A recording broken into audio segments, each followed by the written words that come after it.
Ma'am, go ahead. What? Okay, thank you. Ma'am, go ahead and tell me your name, please. Smith-Loyd. Okay, Ms. Slaughter, you're here on 2 cases. You do qualify for the services of the public defender. Would you like the public defender to represent you, Ms. Slaughter? You'll need to answer out loud and clearly. Okay, I'll go ahead and appoint the services of the public defender in this manner.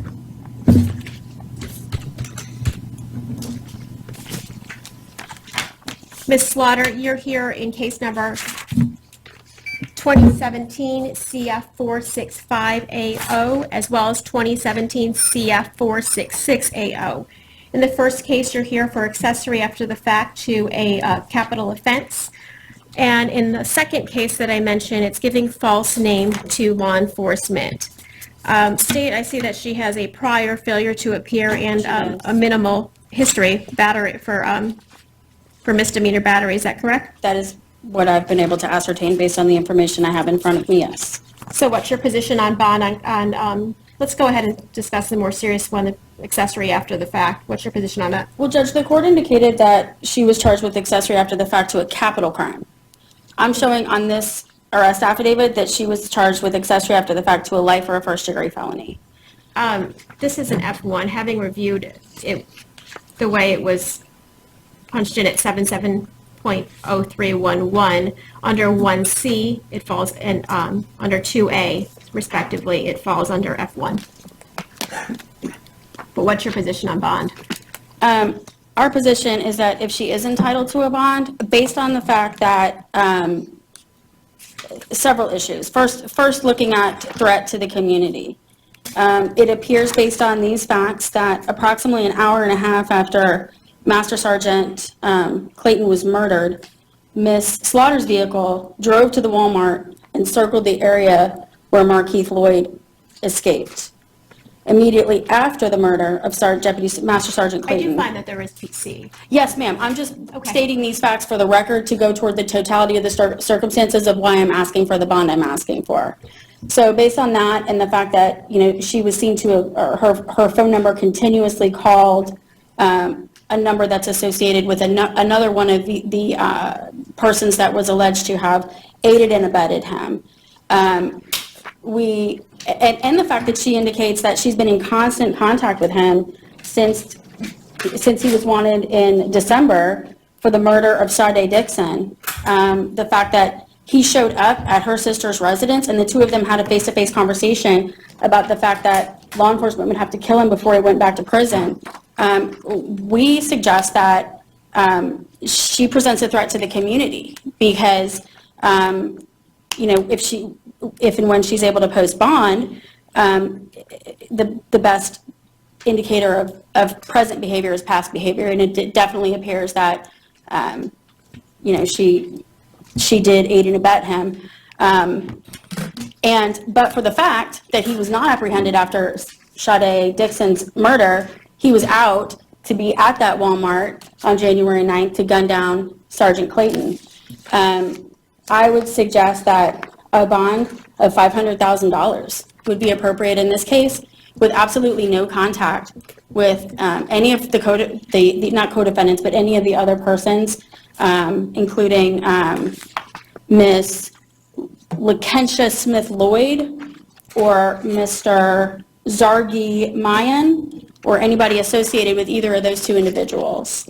I would suggest that she is a risk of flight, she is a threat to the community, and she is a threat to the integrity of the judicial process. Okay, thank you. Thank you, Judge. And defense? Yes, Judge. Given that my client has very limited criminal history and she is indigent, $500,000 would be unreasonable under the circumstances, as there is not even a remote probability or possibility that she would be able to afford that bond. I would also, Your Honor, just formally get a clarification on Your Honor's position regarding whether this is an F1 or an F2. I see that it was put in as 770311 but I'm not sure, looking under the statute, that doesn't seem to... Look at 1C and 2A. That's why I put that on the record.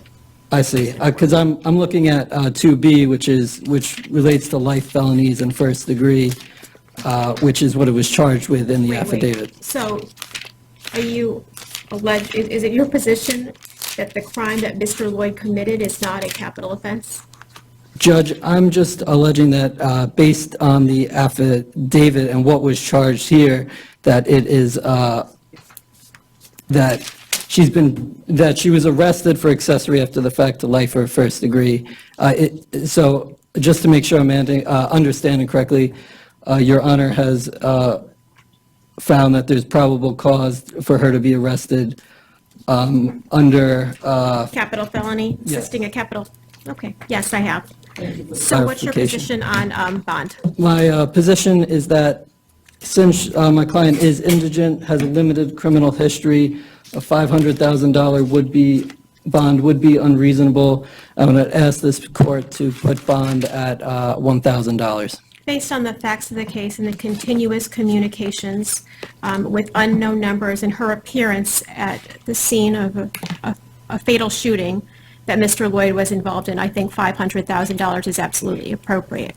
Moreover, any cell phones that you use, whether it's a cell phone that you have on your own or in your name, or something that you happen to pick up as a disposable cell phone or considered a throwaway phone, you need to register any new cell phone numbers, any email names, any electronic identifications with law enforcement upon your release. I agree with the state that you are to have no contact with Mr. Loyd. You are to have no contact with two other people who are named within the report, Lakensha Smith-Loyd as well as Zargi Mahan. And then let's go ahead and talk about the other case, 466, giving false name to law enforcement. When you were apprehended, you gave the name of your sister. I'm going to go ahead and increase bond on that to $5,000. And these are set in front of Division 22 and Division 17, respectively. Thank you. Here's the rest of the paperwork.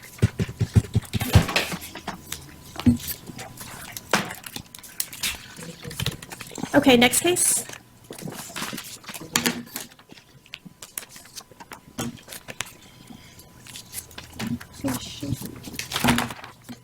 Good morning, ma'am. Go ahead and tell me your name. Smith-Loyd. I'm sorry. Lakensha Smith-Loyd. Okay, thank you. And appearance from counsel, please. Yes, Your Honor. Good morning. Carrie Rents on behalf of Ms. Smith-Loyd. I have reviewed the case management system. I don't see that a notice of appearance has been filed. Yes, ma'am. I have one here. I could either hand it to the clerk or Go ahead. electronically file it this afternoon. You can go ahead and hand file it right now.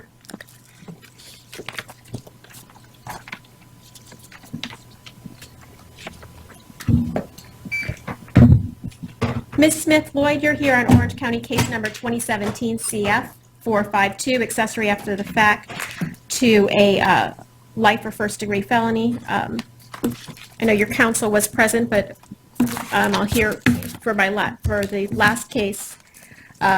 State, what's your position on bond on this case? Judge, if the court is finding probable cause for this as accessory after the fact to a capital felony, my position is that she's not entitled to a bond. If this court is finding probable cause for this as accessory to the fact, after the fact to a life or a first degree felony, my position with regard to bond is that based on these facts, which are, I would argue, more egregious than the previous facts, because what we have here is confirmation that Ms. Smith-Loyd actually went to the Texas Fried Chicken restaurant to pick up money from Markeith Loyd. Mr. Zaghi Mahan confirmed that he took $200 from the cash register and gave it to, it says Markeith Loyd, but it says Lakensha Loyd came into the Texas Fried Chicken restaurant to pick up money for Markeith Loyd.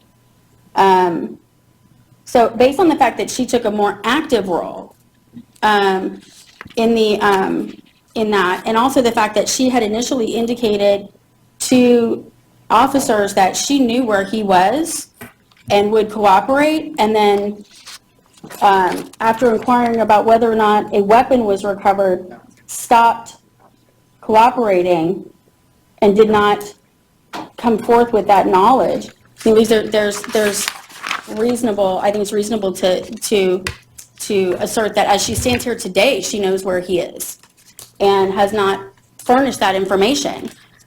Based on all of that, as well as the arguments that I previously made regarding threat to the community, the fact that, you know, if he had been apprehended after the murder of Sade Dixon, he would not have been out on January 9th to shoot Deputy Sergeant Deb Durgans and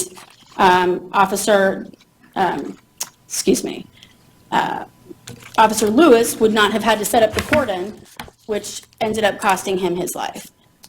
Based on the fact that, based on the charges in and of themselves, I believe she's a risk of flight. And based on the high probability, I believe that if she is to get out, she may continue to assist Mr. Loyd in evading law enforcement. I would ask that this court set this bond at $1 million. Same conditions as the court set for Ms. Slaughter. Defense. Yes, Your Honor. It's our position that Ms. Smith-Loyd is charged with a second-degree felony.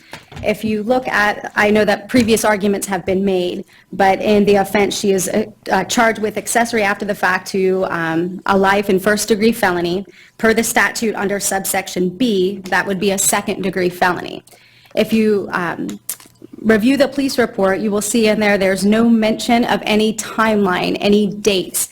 The only indication is an interview that took place on January 12th with Mr. Mahan, but it does not indicate any dates, times, or circumstances to which the incident regarding the $200 transfer took place. So at this point, the court cannot determine if it took place yesterday, 2 weeks ago, last month.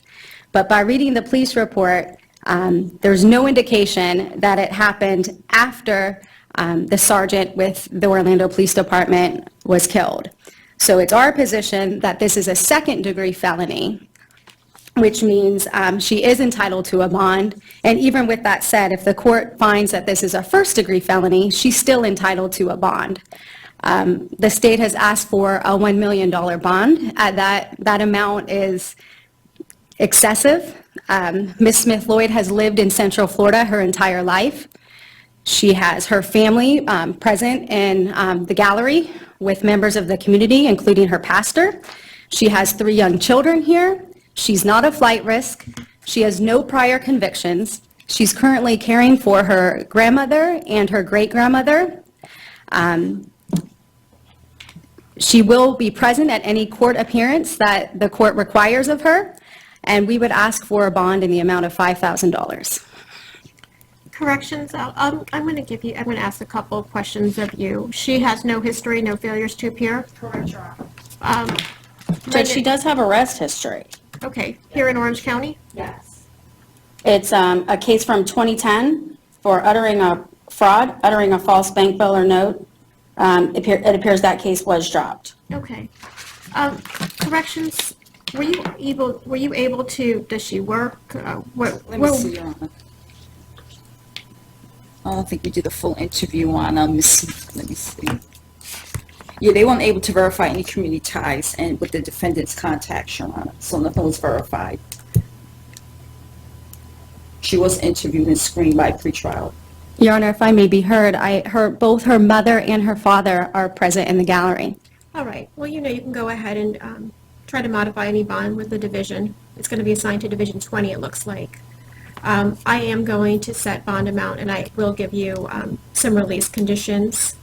I'm going to set bond in the amount of $750,000. I'm really concerned about the nature of this crime. I do find that there's probable cause. The affidavit was written in a chronological order.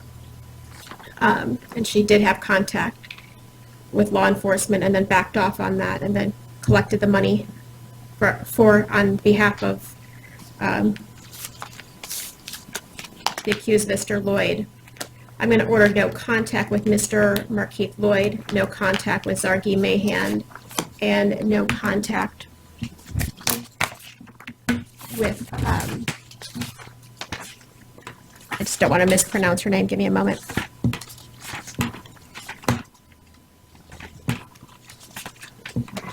Thank you. No contact with Jameis Slaughter. Additionally,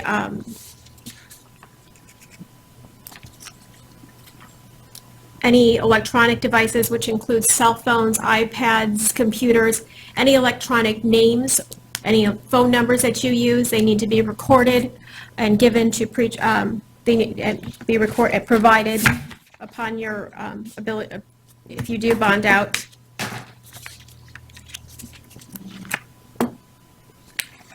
All right, thank you, counsel.